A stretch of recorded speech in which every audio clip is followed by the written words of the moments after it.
What kind of response have you had both within your state, Greg, and around the country? I mean, what kind of response are you getting? Are people in New York waking up? I know people around the country, particularly in red states, are going, man, I like that guy in New York.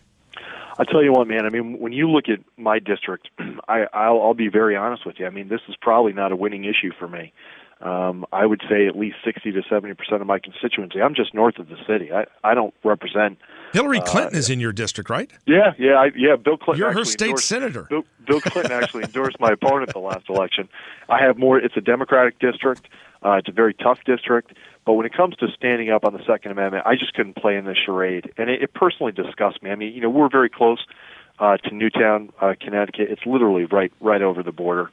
And we have folks in our community who were personally affected by that tragedy, and to watch politicians use it. I mean, they didn't even allow a day to go by before they began to leverage that tragedy.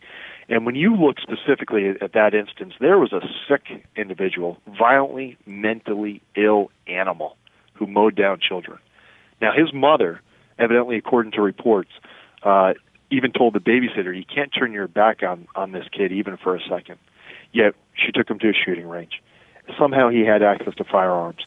And we have a mental health system in this country where the violently mentally ill are falling through the cracks.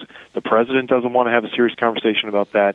Our governor doesn't want to have a serious conversation about that, because that's the conversation that's tough and requires real leadership. And if he was serious about making sure we didn't have atrocities like this in the future, he'd put his balls on the table and he would deal with this issue in a very serious way, instead of passing a cosmetic, front page garnering assault on our Second Amendment.